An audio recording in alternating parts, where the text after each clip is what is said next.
Hello,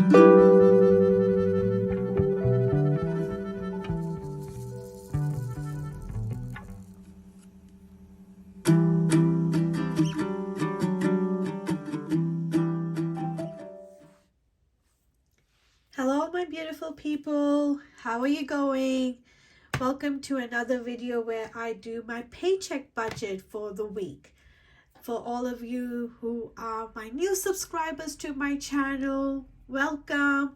To all of you who have been following me on my journey, thank you for clicking again and watching and supporting. I truly appreciate every single one of you. Hi, my name is Michelle and I'm a cash-based budgeter here in Western Australia, and this is just me documenting my journey in trying to get my family into financial stability. We put a goal for ourselves. We are trying to get to 22,000 for the year 2022, and that is going to be made up of savings challenges, sinking funds, money in the bank, all that good stuff. All of that combined, we would like to get to 22,000.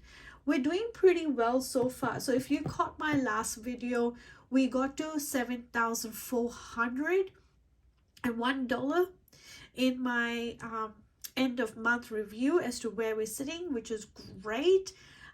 We are sitting at 33% of our goal, so that is just huge. So I am so excited as to how the year is going to pan out, but it's all about the small steps and it's all about the planning. So this is me just working out how I am going to divide the money between savings challenges, sinking funds, and all my other expenses that I have coming up for this particular week.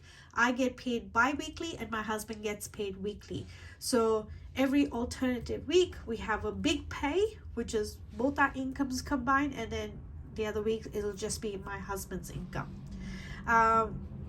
My page rise has kicked in. I'm so excited. However, it's kind of like balanced out this week because my husband had to take time off from work to take care of our sick son, and unfortunately the job that he does not get paid sick leave, annual leave, public holidays. So if he takes a day off, he's lost that pay. So he's had to take like 2 days off work. He managed to recover a little bit with overtime, but we still took a bit of a hit, which is fine. My pay rise has balanced it out. All right, so for those who have been following me on my journey, know that I have been actively working on my bills buffer, and so I pretty much have here all the bills that I have due for this month. These are my reoccurring bills and what I need for each week. So what I've done is, because I want to create that buffer, what I thought is try and get paid off as much of the bills in the first 2-3 pays of the month, so that the last couple of pays is just going into savings. That's what I think I'm going to make it work. And that's why I'm so happy about doing it paycheck to paycheck. So that way, if I have to make adjustments, I have the ability to do that rather than doing it as a 1 month goal. So for this week, I need $538 to cover my bills. But I also, if I was to count next week's worth of bills as well, I need $1,085. I think I can do it. Let's just take the hit. You know what? There's no point in me procrastinating. If that's what I want to do, let's just do it. I do have money in the bank. I'm sitting at 1,300 in my bills buffer, but I am keeping that aside. I'm not touching that, or at least that's what I think. It's still in the account, so obviously the bills will be coming out. But what I'm doing is I'm starting June fresh and leaving that aside. So even though there is that bills buffer, I'm going to start as though there's no money in the account and I'm paying my bills. I hope I made some sense. All right, fuel, we're going to put 100. This I put it into an online bills account because we go to Costco for our fuel and you can only use your card at Costco. So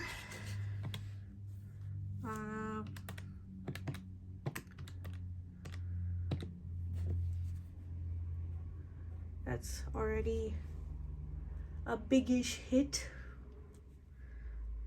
but it's necessary if I want to reach my goal. All right, so I have my notes here on the side. Few expenses have come up, and I'm going to count them as variable expenses, but they are for online. So I've made some changes to my sheet here just to make sure it works for me and that I'm not spending too much time to kind of figure it out on the fly here. So we are buying a GoPro. Is that how you spell it? We're buying a secondhand. We've reached out to the individual to buy it and to check it out. If all goes well, we'll be paying that for it. We don't need anything fancy. It's just it's part of the band, you know, for promotions and stuff like that, to be able to take videos from different angles, and I might use it for this channel, you never know. So it's like an investment for us, so quite happy to take that hit for now. Supplements, body supplements, which is like protein powders, pre-workouts, those sort of stuff. We buy it online. We're always looking for good deals, but because you buy it online, you've got to have that money ready on an online account and use debit. And our Costco membership, that has come out. Oh, we got the email saying it's coming out any day, so we've got to keep that money ready to go, because I don't have a subscription envelope and I think I need to start one. Did I count that right? So that's 340.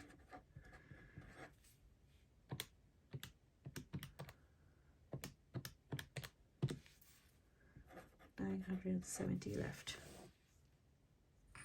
Now, groceries this week I'm doing $150. Coffee and takeouts is going to be $50.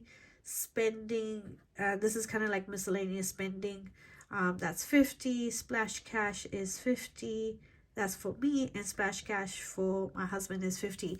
Please note that we only put money in splash cash and spending once every fortnight when we get the bigger paycheck week. The next week being only my husband's paycheck, we don't have any of this. We only worry about groceries and takeout.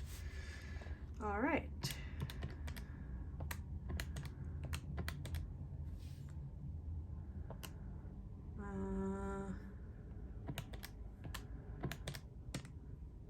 Is that right? 350.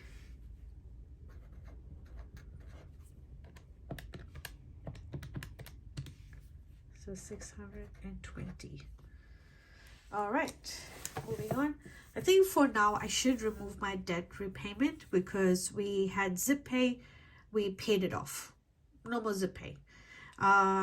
We have a car loan payment which we have already accounted for in our reoccurring bills, and we're not making any extra payments on it because there's actually no real benefit to us to make any real but to extra payments just yet, because the way they worked out the loan, and I was reading the fine print, they've already built in the interest rate into the loan term. So even if I pay it off tomorrow in full as to what the balance is, I get no, like, it doesn't reduce the amount I am meant to owe, whether I pay it off today or pay it off when it's officially due. So I'm going to leave that as there. And I'm trying really hard not to go onto a payment plan for the new guitar that my husband needs. So we're going to try really hard in bulking up the guitar envelope so that we don't have to go onto a payment plan. So watch the space there. So I'm just going to open my little book here. This is just my quick reference book of all the savings challenges that I'm doing.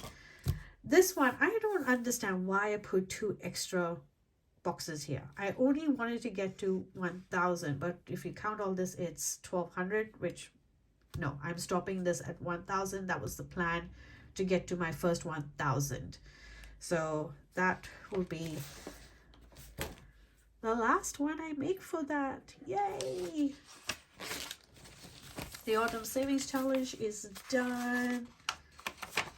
This one I'm going to pick the last lowest denomination available in this savings challenge. This is to get me to 1,000.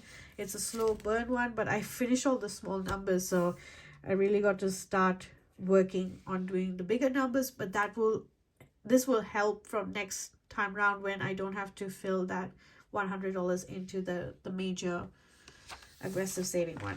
Okay, 100 envelope. I am thinking of putting $100 into the 100 envelope challenge. But here's the thing. I can't decide whether I should do 2 smaller denomination envelopes or should I just pick one large one? And my gut is telling me just pick the large one so that you get over with the bigger denominations, because you're not always going to have the opportunity to have enough money to do the larger denominations. So you know what? I'm just going to do the one denomination, which is 100, and it'll be the larger one. I am not doing that one just yet. With the Carry Cash Winter Savings Challenge, this is the first week of June, so it's only $10. So we'll put that there. I think just to be safe, I'm just going to put $5 for my 2000K challenge. Bills buffer, I want to put 50 in. Koala planning, koala saving, that is my son's saving. I'm going to put $5 this time. 5K saving, we've decided we're not doing that. Micro investing, I'm only going to put $20 this time. All right, so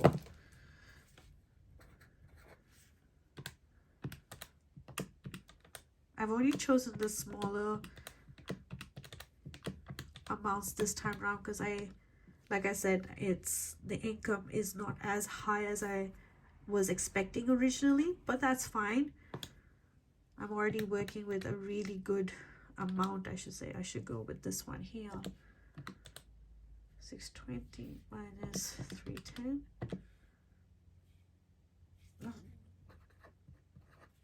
And then minus 20 here. So 290 is left to put into these other sinking funds.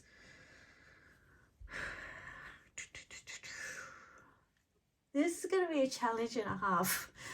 I have so many envelopes. What was I thinking? Okay, let's just get rid of a few that I know I'm not going to put anything into. I'm not going to put anything into subscriptions. I'm not going to put anything in guitar, Easter, or Mother's Day. That's 4 out.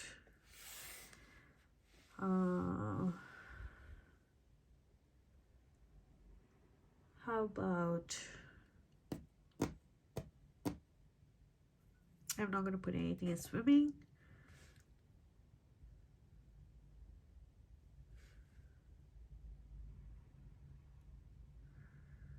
Car registration. Nope. Let's take that one out. All right. All right. Let's start again. Car tires. Let's put 10. Car maintenance.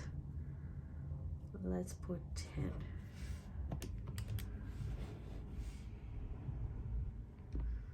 Boys haircut. Let's just put 5. My hairdresser, I have an appointment coming up, so I want to put 40 in there. Can I put 50? Let me just put 40.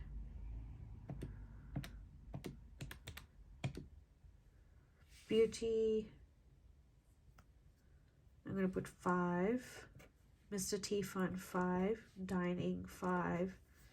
Health and pharmacy. You know what? I really got to bulk that one up. How about I put 30? Because that seems... Alright, so...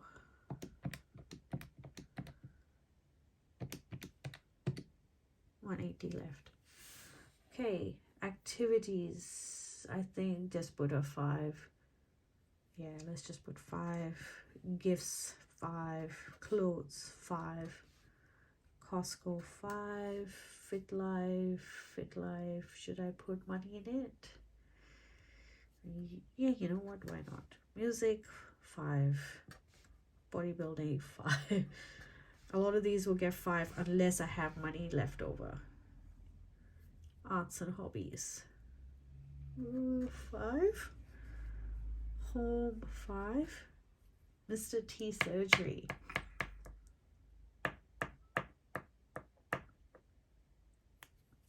I think I can put 20 in there.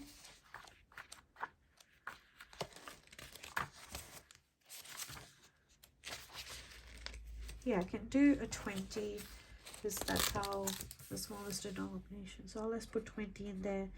Celebration, I'll put 5 in there. Christmas 5. Land rates 30. Water 20. Because reason why I'm doing that is because if I go here, is it later? So one heart is 30, the house is another 30, so all up, like if I do that entire thing, that's $60, but I don't think I have that enough money. Rego we're not worrying about, and the water rates, each tap is $20. Self-care.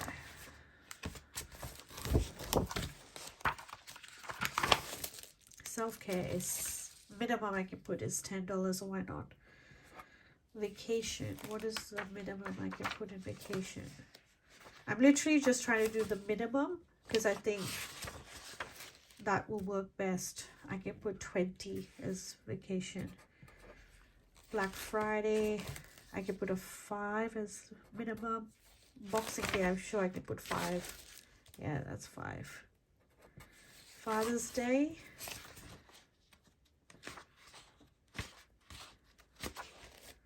$10 is the minimum. All right, so I stopped counting there, so let's do this again. Let's see if there's any monies left over. If there is any monies left over, I'll bump up one of these envelopes. I'm thinking hairdresser, maybe. Pharmacy, I would love to bump them up. All right, let's see if it works out. So it was, so all this together should come to $290 in order for it to be a zero balance. All right, so moment of truth.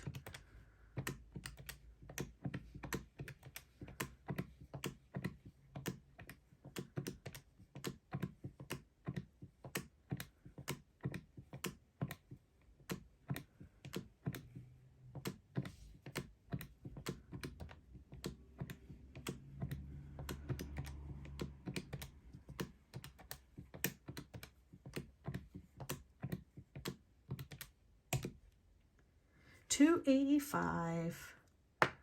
So I can bump up something. What do I want to bump up?